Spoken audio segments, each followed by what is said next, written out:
Oke, di part sebelumnya kita sudah membahas soal UTS nomor 1, 2, dan 3. Kali ini kita akan membahas soal nomor 4, 5, 6 dari UTS 2019.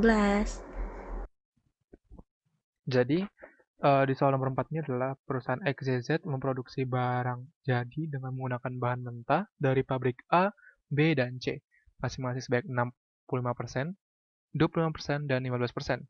Pengalaman tahun sebelumnya menunjukkan bahwa bahan mentah yang dikirim dari pabrik A, B, dan C ini mengalami kerusakan masing-masing 3%, 1%, dan 2%. Sebuah barang jadi diambil secara acak dari gudang perusahaan XYZ dan diketahui bahwa barang jadi ini rusak. Jadi yang soal A, tentukan peluang barang jadi yang rusak ini diakibatkan oleh bahan mentah dari pabrik A, pabrik B, dan pabrik C.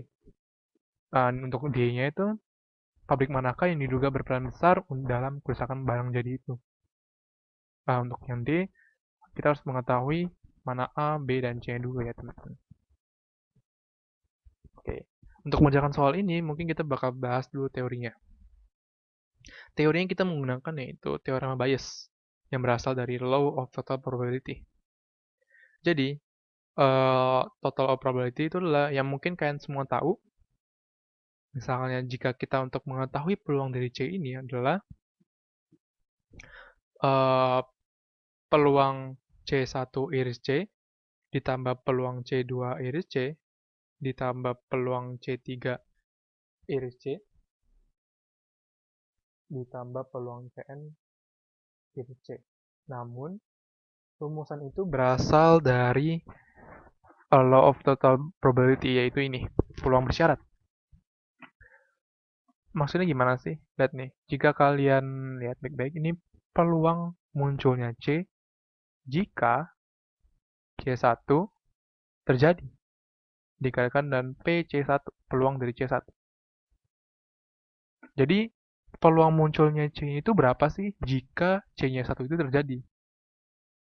Oke, ditambah dengan peluang munculnya si C jika C2-nya terjadi dan dikalikan dengan peluang C2. Akan ditambahkan sampai kemungkinan terakhir. Dan di sini yang sampai Cn. Oke, teman-teman harus ingat bahwa peluang munculnya C1 jika C itu terjadi, yaitu tinggal masukkan ke dalam rumusan peluang bersyarat, yaitu peluang dari C1 iris C per peluang dari C. Oke. Maka kita tinggal pakai rumusan ini, tinggal masukkan saja. Nah, dari rumusan ini kita bisa menggunakan, kita bisa memperoleh teorema Bayes. Tinggal mengganti dari peluang dari C-nya ini dengan law of total probability. Maka akan muncul peluang dari teorema Bayes ini. Nah, untuk pengerjaannya mudah. Kita tinggal lihat dulu. Oke, kita mengetahui dulu apa yang dalam soal ya. Dari pabrik A, B, dan C masing-masing sebanyak 65% bahan mentah ya, sorry. Bahan mentah dari pabrik A, B, dan C masing-masing sebanyak 65%, 25%, dan 15%. Maka, ini adalah peluang dari A 65%, peluang dari B 25%, dan peluang dari C 15%. Oke, dari pabrik A, B, dan C, ini mengalami kerusakan masing-masing 3%, 1%, dan 2%. Maksudnya apa sih teman-teman? Peluang munculnya kerusakan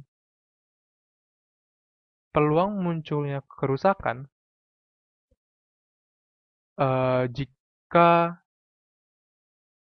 sorry. Ini dia. Peluang munculnya kerusakan jika C1-nya itu udah PA-nya itu terjadi. Itu 3%. Peluang munculnya kerusakan jika bahan mentahnya dikirim. Maka itulah kejadian yang dipengaruhi oleh A. Maka itu peluang T slash A, bukan slash, sorry, garis A. Ini juga sama, peluang munculnya T dipengaruhi oleh B, peluang munculnya C dipengaruhi oleh C. Peluang munculnya T dipengaruhi oleh C. Oh, sorry. T itu apa? T itu kita misalkan saja dengan kerusakan di dalam soal ini. Oke. Ini mungkin ini pengerjaannya, sorry kurang lengkap, nanti akan aku bahas lagi untuk yang lengkapnya. Cara pengerjaan lengkap ini untuk pembahasan saja. Oke, kita mulai dari peluang munculnya A dipengaruhi oleh kejadian T. Maka ini tinggal masukin ke dalam rumusnya. eh Masukin aja ke dalam rumusnya itu peluang A iris T per peluang dari T. Peluang dari T itu law of the probability, tinggal dimasukin saja ke dalam rumusnya. Namun jika teman-teman bingung dengan rumusan ini, teman-teman bisa menyederhanakan peluang tersebut. Eh, ini tinggal disederhanakan jadi tinggal sederhanakan jadi P T iris A per PA, tinggal diubah saja. Lalu PA-nya ini akan saling uh, dicoret aja hingga jadinya P T iris A, peluang dari T iris A, ini juga peluang T iris B, peluang T iris C. Itu adalah total peluangnya.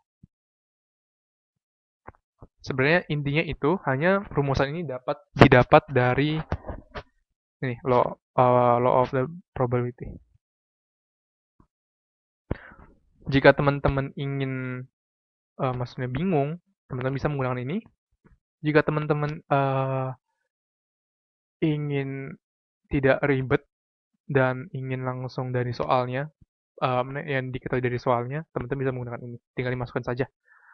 Karena tadi kita PT yang dipengaruhi oleh A, kejadian A itu udah diketahui, yaitu 3%. Ini juga diketahui 1%, ini juga diketahui 2%.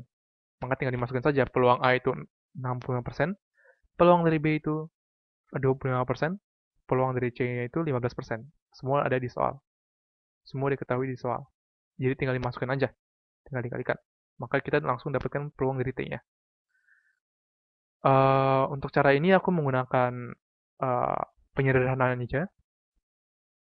Jadi ini adalah 0,65 dikali 0,03 A iris T.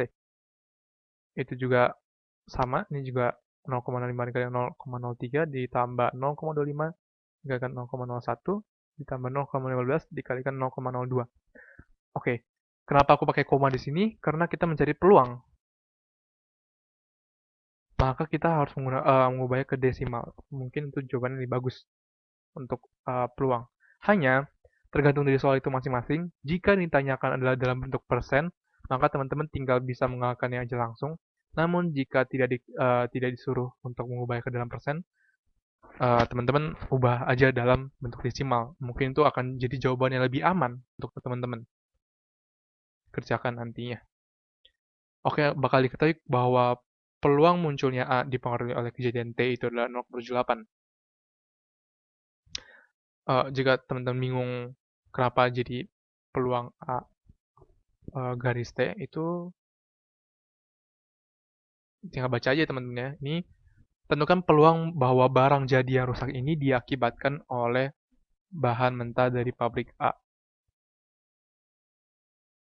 Jadi kita mencari peluang dari munculnya A itu jika kerusakan terjadi. Oke.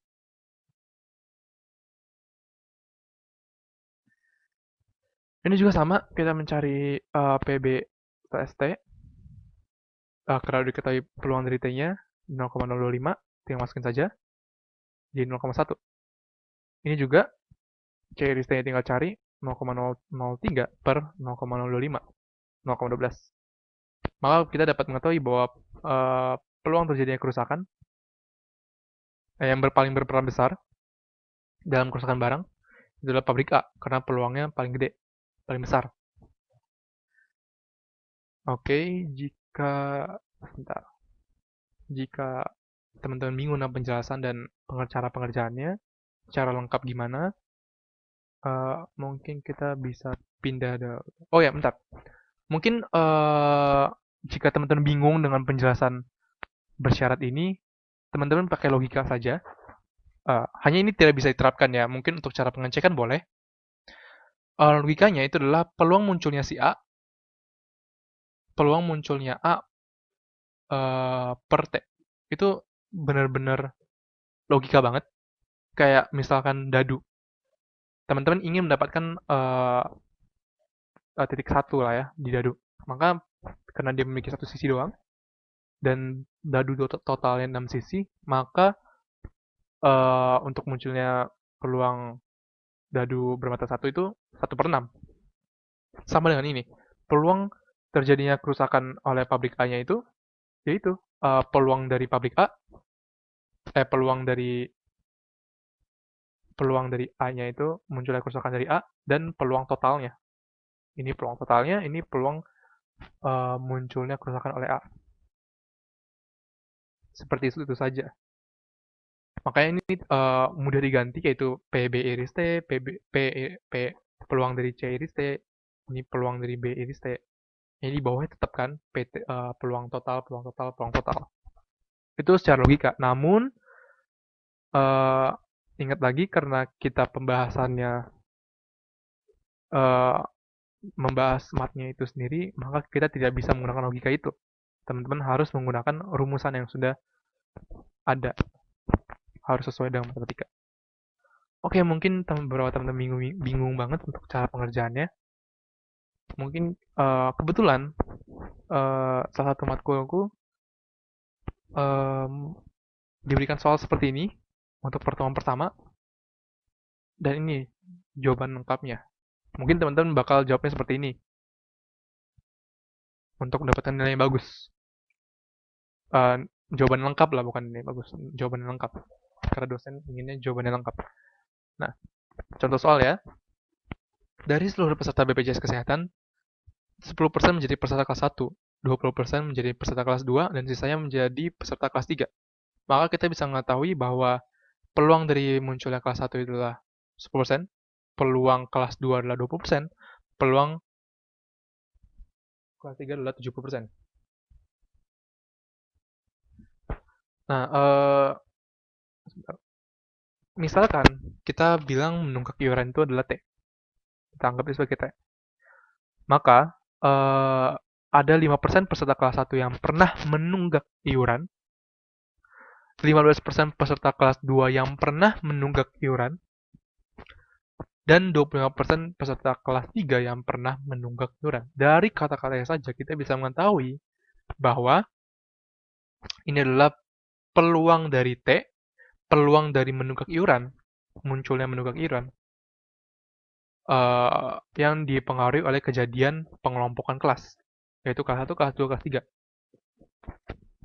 Maksudnya apa? Jadi, kelas satunya itu pengelompokan yang terjadi dahulu, lalu kita dapat menemukan yang menunggak iuran dari kelas 1 itu siapa saja.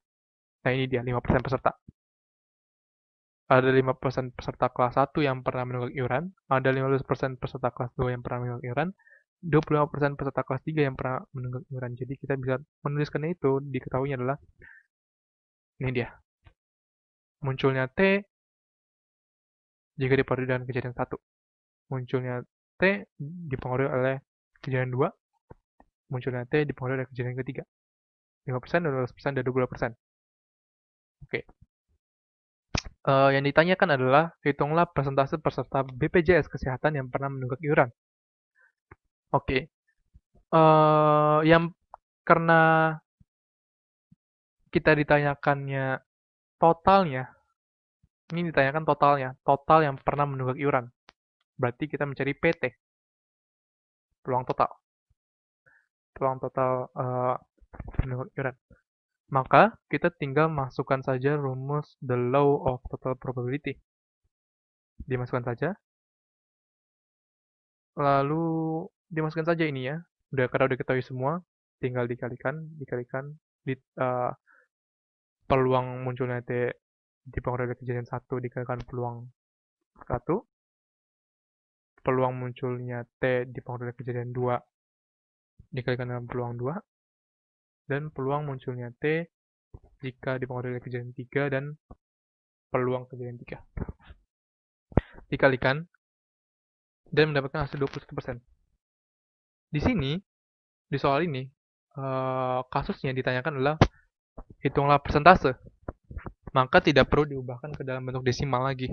Karena sudah diketahui yang ditugaskan ya itu mencari persentasenya. Maka langsung dikalikan saja. Jangan oke, jangan teman-teman kira 5% kali 10% itu 50% ya teman-teman.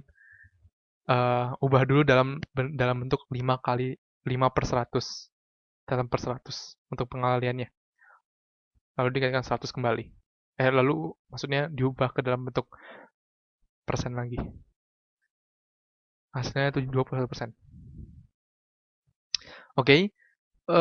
Yang kedua adalah dicari jika dipilih secara acak peserta BPJS Kesehatan yang pernah menunggak iuran, berapa persen peluang orang tersebut merupakan anggota BPJS Kesehatan peserta kelas 2. Jadi kita mencari orang yang peserta kelas 2 namun menunggak iuran juga. Nah, ia peserta kelas 2 dan ia menunggak iuran. Maka kita bisa bisa menentukannya dengan ini dia. Peluang munculnya peluang terjadinya kejadian kedua dipengaruhi oleh peluang kejadian totalnya, T-nya, yaitu menunggak iurannya. Kita bisa ubah dalam bentuk peluang bersyarat, yaitu peluang T iris kejadian 2 per peluang T.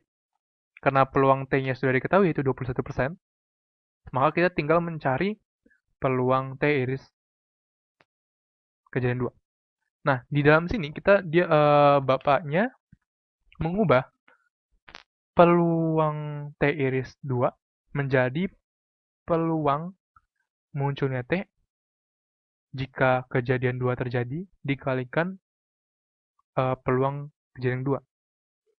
Kalau bisa begitu, teman-teman bisa lihat yang tadi yang aku kerjakan, penyederhanakan yang aku kerjain. Ini dia. T iris A-nya, peluang munculnya T dipengaruhi oleh A, itu bisa kita ubah ke dalam bentuk bersyarat. Lalu tinggal kita coret hasilnya ini. Maka kita, karena hasil ini bisa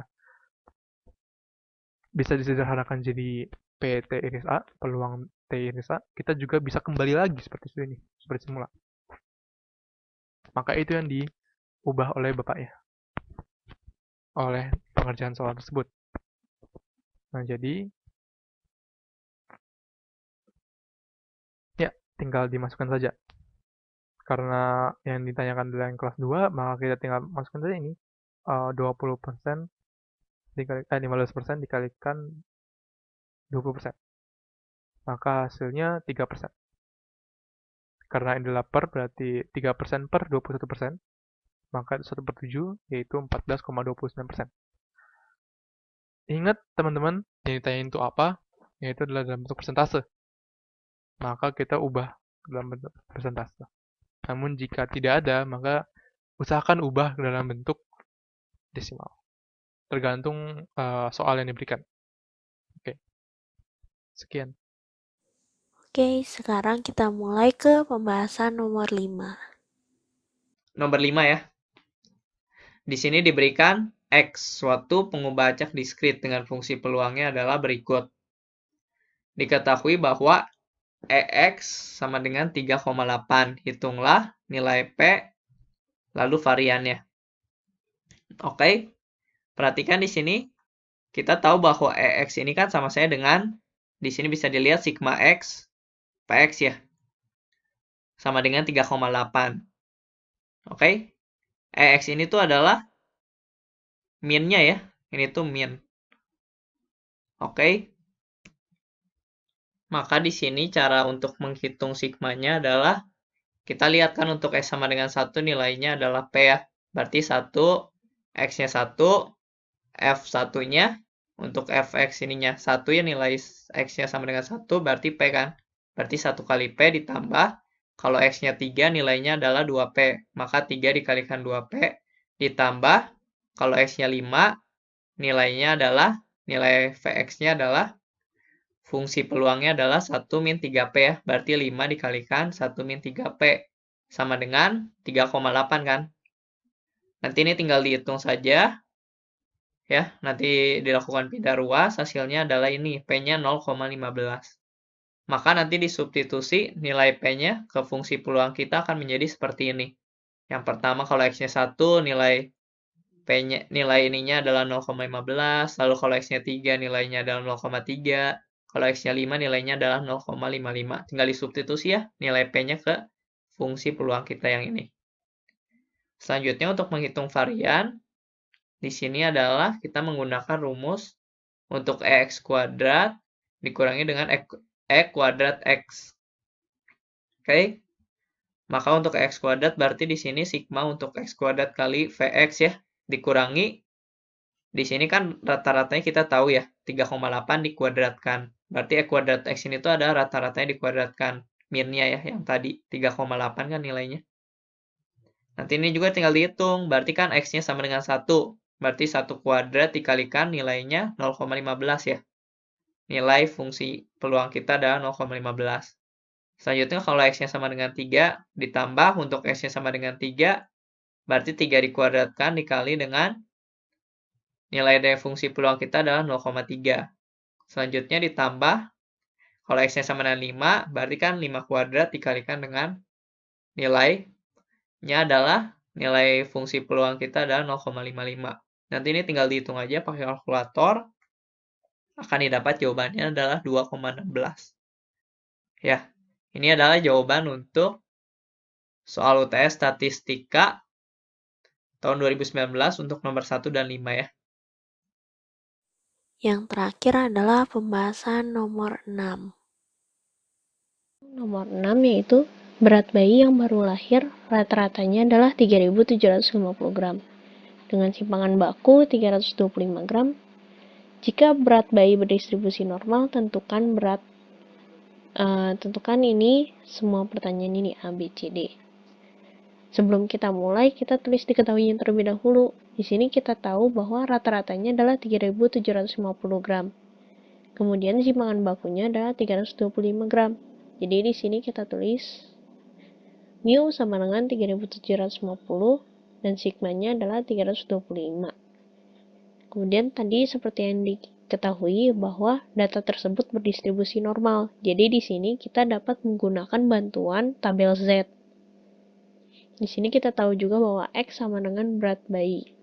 Jadi saya misalkan X sama dengan berat bayi dalam satuan gram. Pertanyaan pertama adalah berapa persen sih bayi yang beratnya lebih dari 4.000 gram? Jadi di sini peluang X lebih dari 4.000 sama dengan 1 dikurang peluang X kurang dari sama dengan 4.000. Oke, jadi hasilnya akan sama. Nah, karena kita akan sulit untuk mencari nilai ini, menggunakan definisi itu akan sulit, maka kita menggunakan bantuan tabel distribusi normal yaitu Z. Untuk merubah nilainya menjadi Z, itu kita menggunakan rumus X min mu per sigma. Jadi di sini 4.000 dikurang 3.750 per 325, hasilnya adalah 0,77. Nah, jadi peluang X lebih dari 4.000 itu hasilnya akan sama dengan 1 dikurang P, Z kurang dari sama dengan 0,77. Nah, untuk melihat nilai peluang tersebut, kita dapat menggunakan tabel Z di sini. Untuk mencarinya, tadi kan nilainya Z kurang dari sama dengan 0,77. Jadi dari 0,77 kita tarik ke kanan sampai di 0,07, ini hasilnya adalah 0,7794. Kita tulis 1 dikurang 0,7794 sama dengan 0,2206. Nah, tapi di sini belum jawaban akhirnya. Kenapa? Karena yang ditanya adalah berapa persennya, bukan berapa peluangnya. Berarti kita harus kalikan dengan 100%. Maka hasil akhirnya adalah 22,06%. Oke, selanjutnya untuk pertanyaan yang B, di sini berapa peluang bayi yang beratnya antara 3.500 gram dan 3.800 gram. Jadi, peluangnya ini dapat kita tulis dengan peluang X kurang dari sama dengan 3.800 dikurang peluang X kurang dari sama dengan 3.500. Sorry. Bagaimana sih cara menulis, kok bisa hasilnya sama dengan ini? Jadi kita lihat di sini ada tabelnya. Untuk yang warna biru ini daerah peluang X kurang dari sama dengan 3.800. Jadi sampai ke belakang ini dari garis biru ke belakang. Sedangkan peluang X kurang dari sama dengan 3.500 adalah yang di sini. Dari batas merah ini ke kiri. Ketika kita kurangkan luas daerah yang di sini dengan yang merah, maka hasil akhirnya adalah yang diarsir warna hitam aja, yaitu 3.500 sampai 3.800. Hasilnya akan sama. Nah, lagi-lagi kita di sini menggunakan tabel Z. Kita ubah menjadi nilai Z. Jadi, yang kiri ini 3.800 dikurang mu per sigma, dikurang peluang Z kurang dari sama dengan 3.500 dikurang mu per sigma. Nanti hasilnya adalah 0,15 di sini dan di sini adalah minus 0,77. Tapi kan di sini kita punya tabelnya positif semua. Paling kecil tuh Z-nya kurang dari sama dengan 0. Bagaimana kita bisa tahu peluang Z kurang dari sama dengan minus 0,77? Nah, peluangnya ini akan sama dengan 1 dikurang peluang Z kurang dari sama dengan 0,77. Jadi, misalkan di sini aku gambarin lagi. Di tengah-tengah ini kan Z sama dengan 0. Ya kan? Kemudian di sini ada minus 0,77. Peluang ini akan sama dengan peluang dari Z lebih dari 0,77. Di sini lebih darinya, ini nilainya akan sama karena kan bentuk distribusi normal itu simetris ya, kanan dan kiri. Nah, untuk mencari peluang ini seperti apa? Dengan cara seperti yang A di sini. 1 minus peluang X kurang dari sama dengan 4.000. Nah, berarti di sini peluang dari Z kurang dari sama dengan minus 0,77 ini hasilnya akan sama dengan 1 dikurang peluang Z kurang dari sama dengan 0,77. Lagi-lagi kita kembali lihat ke tabel distribusinya. Untuk yang 0,15 di sini 0,1 0,05 berarti yang ini yaitu 0,5596.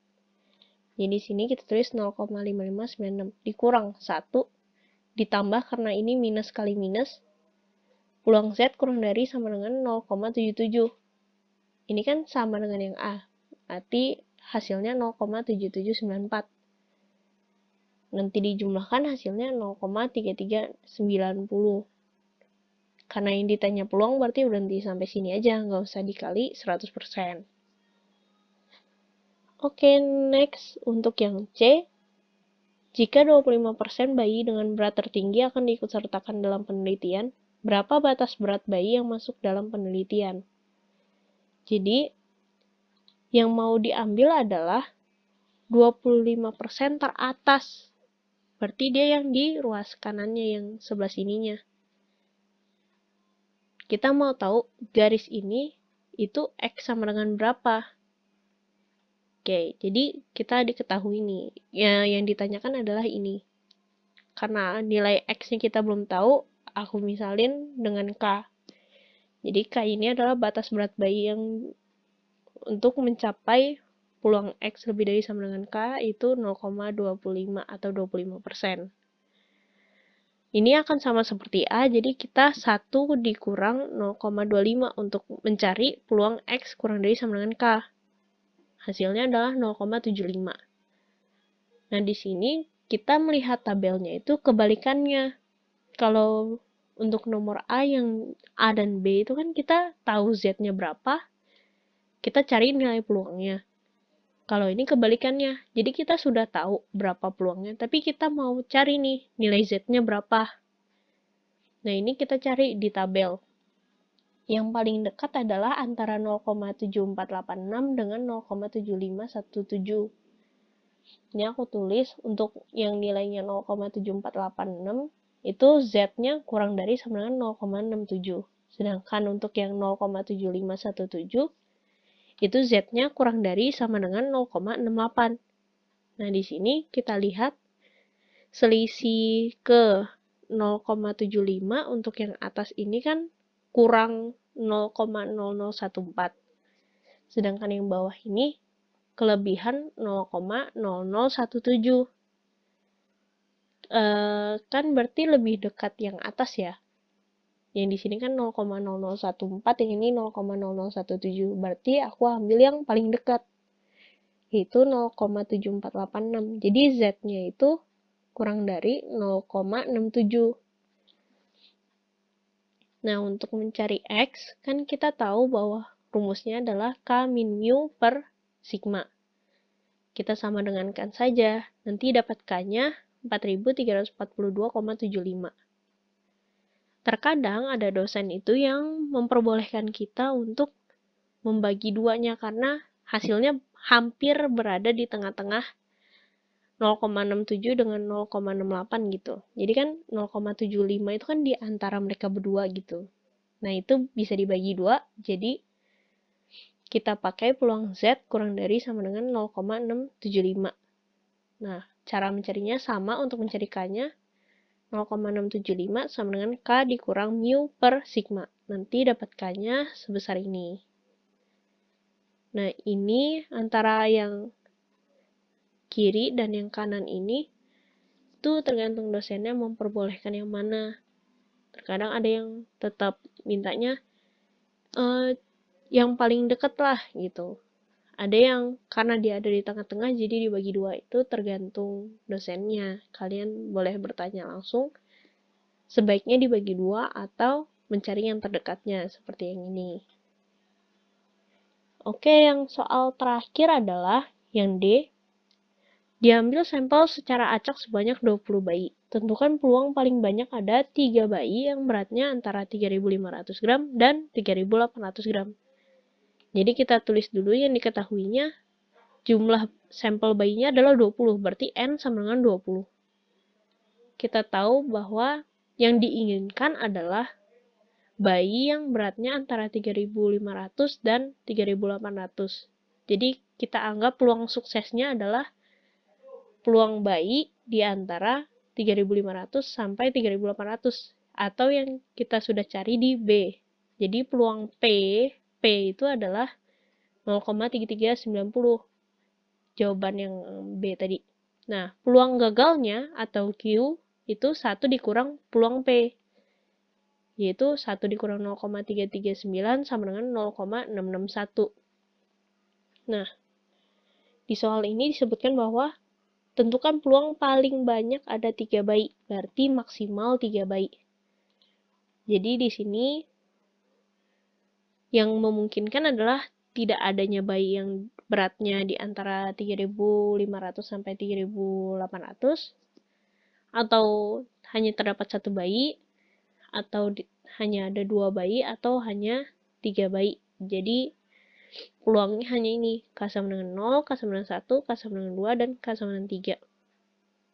Kita pakai rumus ini, kombinasi 0 dari 20, peluang P pangkat 0 dikali Q pangkat 20.